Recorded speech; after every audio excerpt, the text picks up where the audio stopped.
everyone, I'm Joy and welcome back to my channel. Today I want to be talking about what it means to become a minimalist, especially as a Christian. Basically, we're going to be talking about what it means to be a minimalist and kind of like what minimalism and Christianity have to do with each other, why it's important as Christians that we start to follow this minimalist kind of lifestyle. Finally, the hardest part is how do you start? How do you start becoming a minimalism, or how do you become a minimalism?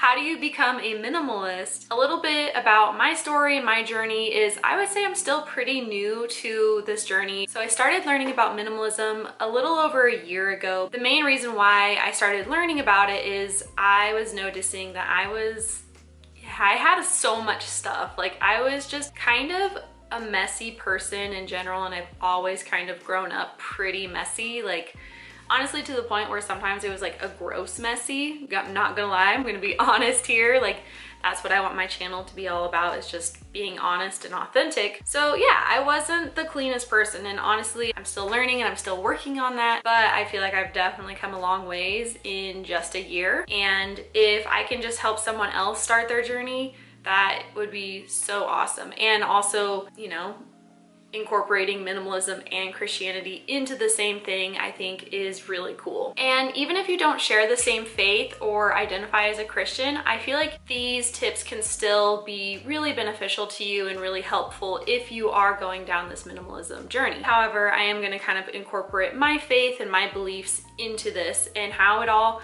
kind of works. But yeah, like I said, I just had so much stuff, and I was starting to realized that all of my stuff was becoming so overwhelming. It was draining. I just had to constantly keep up with it. Especially with having a kid, I feel like you end up with so much stuff. Like I'm so grateful for all of the stuff that people gift me, but you know, they grow out of clothes so fast. So it's like you have all these newborn, and then 0 to 3 month, and then 3 to 6 month, and so on and so on. And then you just end up with so many clothes. Or you have friends or family who will give you hand-me-down toys, which is so awesome, but then they just kind of grow out of it, or they never really played with those toys, and then you just have all of this extra stuff. That was kind of like the biggest reason I got into minimalism. And then a couple months later, that's when I really got, I would say I fully dedicated my life to Jesus, and I was like, oh, okay, these can kind of go hand in hand. And so I was on this road of learning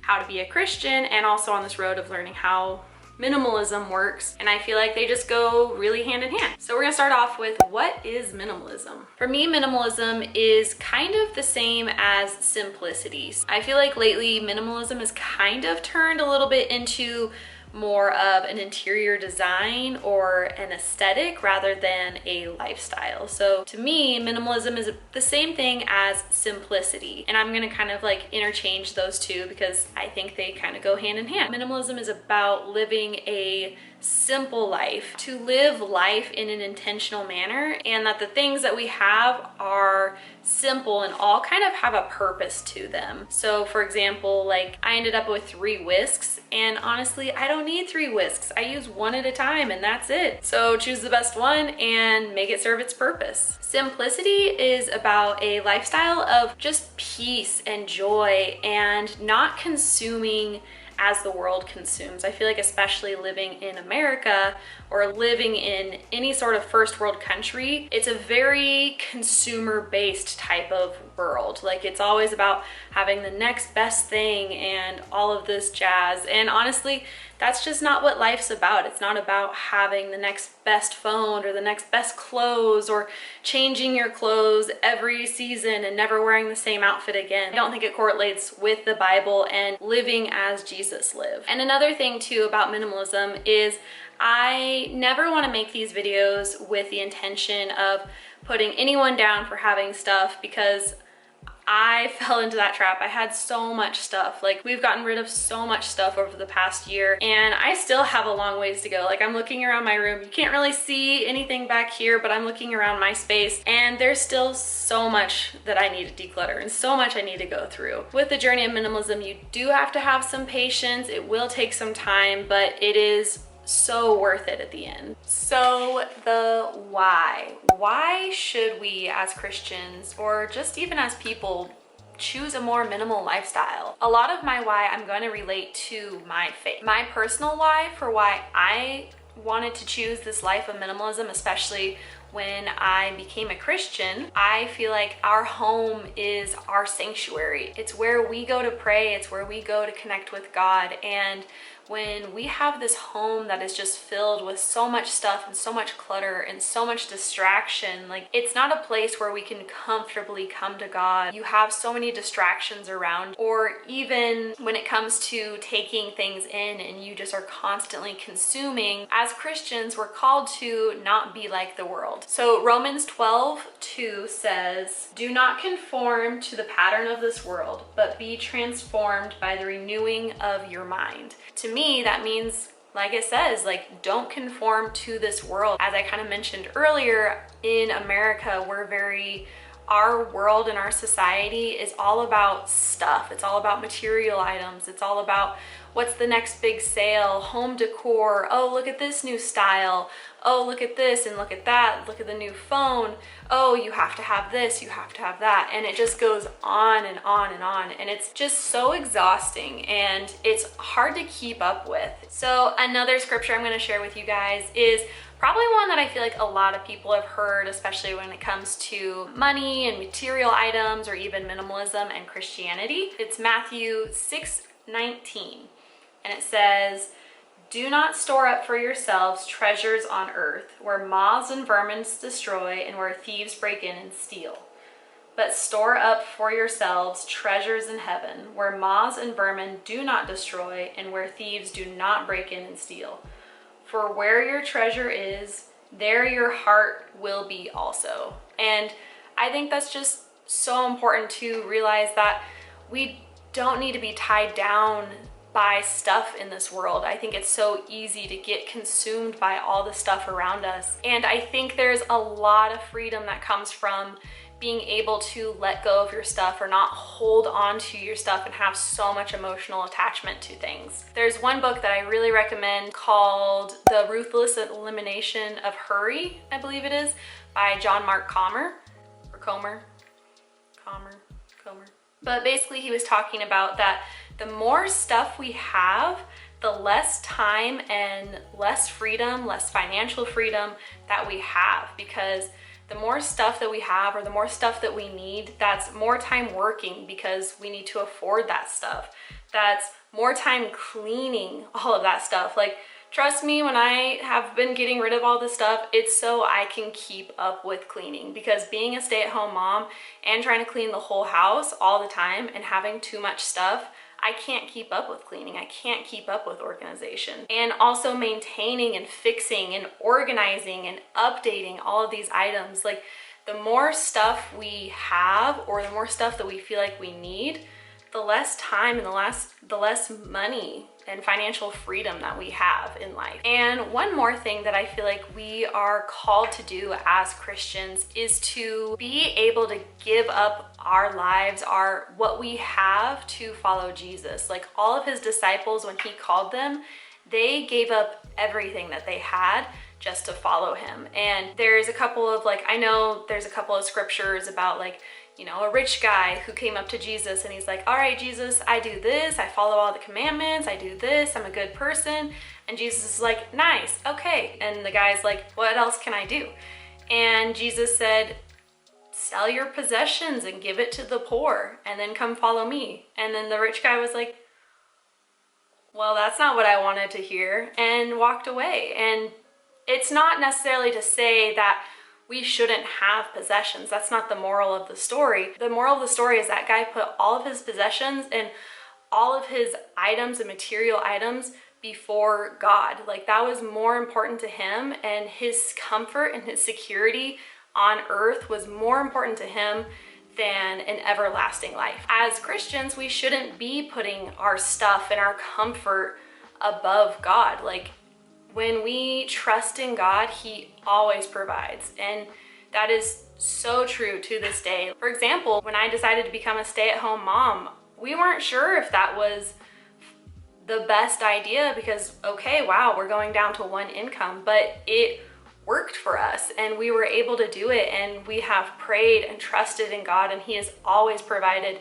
And along this journey, we've been able to get out of so much debt. And it's all because of trusting in God. It's all because of giving up our possessions. All right, I'm switching to outside because it is so beautiful out. It is March and it's like 60 degrees and we don't get weather like this. Oh, it's so pretty. So the last thing is, how the heck do we start minimizing? How do we start living this minimal or simple lifestyle, this intentional lifestyle, kind of like how Jesus lived? Like, he didn't live this super grandiose, crazy life. Like, he traveled with just the bare minimum. And so the first and the biggest thing with almost anything that you start is just pray. When I first became a Christian, I feel like people were always like, just pray about it, just pray about it, just pray about it. And I never really got prayer. It didn't really totally click with me, but over the past couple of months, I've really started digging it deep into what does it mean to pray? Like, how do we pray and talk to God? And if you want a video about prayer, let me know. Like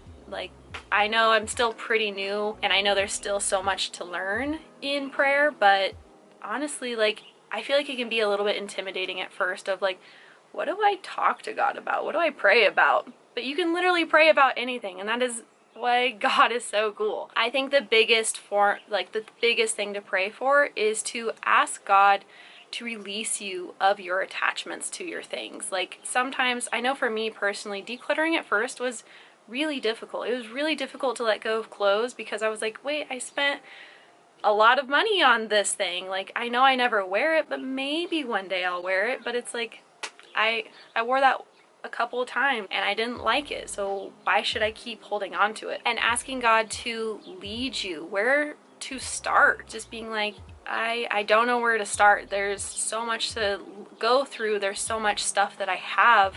So just praying where to start, praying that he gives you peace in this time, because you know, it can be a little bit stressful. And so praying for God to release those attachments to things that you have. I know it can be a little bit overwhelming, or you can have certain things that you're like, wait, I spent so much money on this. Like, I don't want to get rid of this.